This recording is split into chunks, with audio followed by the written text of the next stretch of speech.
여러분 안녕하세요. 이야기하는 남자 아이겠습니다. 프리미어리그에서 현지 시간으로 3월 19일에 1992년 리그 출범 이후 은퇴한 선수들을 대상으로 명예의 전당 헌액을 시작한다고 발표했습니다. 오늘은 이것과 관련된 이야기를 해볼까 합니다. 일찍이 프로스포츠의 최대 시장인 미국에서는 명예의 전당을 만들어 시행하고 있었습니다. 메이저리그, NBA, NHL, NFL 등에서 명예의 전당을 만들어서 은퇴한 선수들의 업적을 기리는 것이 됐죠. 하지만 전 세계적으로 사랑받고 있는 프리미어리그에서는 아직 명예의 전당이라는 것이 없었습니다. 그런데 올해부터 명예의 전당을 시작하겠다고 발표를 한 것이죠. 발표에 따르면 이 명예의 전당에 대한 시상은 프리미어리그 공식 스폰서인 버드와이저 후원으로 진행한다고 합니다. 버드와이저는 미국의 맥주 회사로 아무래도 미국 자본의 유입이 미국의 명예의 전당 문화 유입에 어느 정도 일조하지 않았을까라는 생각이 들기도 하네요. 정확한 기간은 모르겠지만 향후 수년간 버드와이저가 이 명예의 전당 헌액을 지원한다고 합니다. 프리미어리그 발표에 따르면 3월 19일에 최초 2명의 선수를 발표한다고 하는데요. 리그에서 선정한 최초 2인이 되겠죠. 그와 동시에 나머지 명예의 전당 가입 후보들도 공개한다고 합니다. 리그에서 선정한 2명의 선수를 제외하고 나머지 선수들은 팬들의 투표에 의해서 헌액한다고 발표했습니다. 자격 조건은 프리미어리그에서 뛴 선수이자 은퇴한 선수로 한정되어 있습니다. 물론 선수 시절 누구나 인정할 만한 업적이 있어야겠죠? 그래서 오늘은 19일에 발표될 최초 2명의 명예의 전당 가입자가 누구일지 한번 예상해보는 시간을 가져보려고 합니다.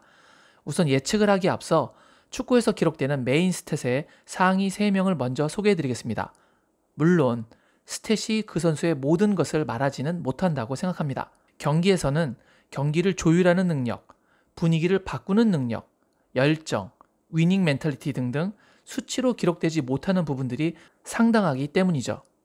하지만 그렇다고 스탯이 아무런 의미 없는 기록이라고 생각하지 않습니다. 스탯은 우리가 선수를 판단할 수 있는 객관적인 지표이기 때문이죠. 그럼 우선 스탯 각 부문 상위 선수들입니다. 득점 부문 1위에서는 앨런 시어러입니다. 그는 블랙번 로버스, 뉴캐슬 유나이티드에서 활약하며 14시즌 동안 441경기를 뛰었고 총 260골을 넣었습니다. 일단 누가 뭐라고 해도 축구의 꽃은 골일 수밖에 없다고 봅니다. 그런 의미에서 앨런 시어러의 명예의 전당 헌액은 최초 2위는 아니라도 반드시 들어갈 것이라고 봅니다. 2위는 전성기 10시즌을 맨체스터 유나이티드에서 보낸 앤드류 콜입니다. 그는 414경기를 뛰며 187골을 넣었네요. 3위는 현재 첼시의 감독을 맡고 있는 프랭크 램파드입니다.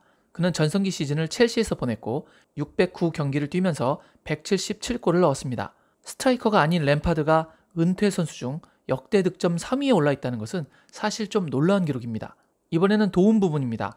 1위는 바로 맨체스터 유나이티드 원클럽맨인 라이언 긱스입니다. 그는 맨유에서 632경기에 출장해 162개의 도움을 기록했습니다.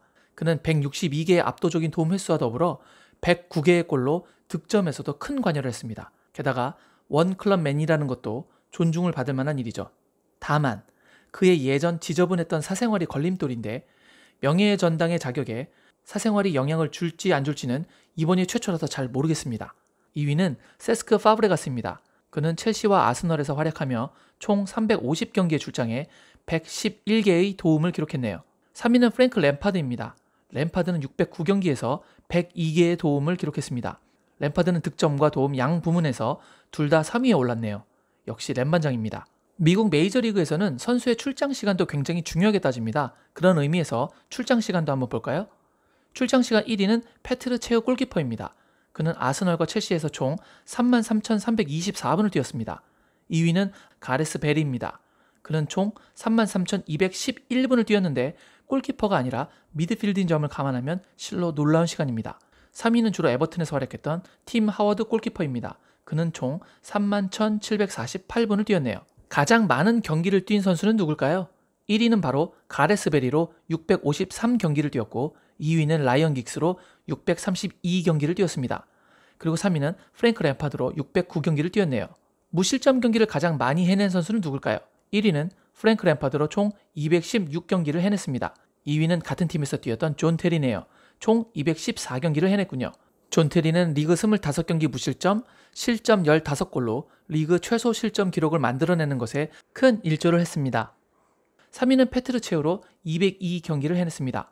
이 세 선수가 같이 첼시에서 뛰었을 때 정말 골 넣기 힘들었겠네요. 지금 정리해드린 내용에 언급이 안 된 선수 중 어라? 이 선수가 순위 없네 하는 선수들이 있죠.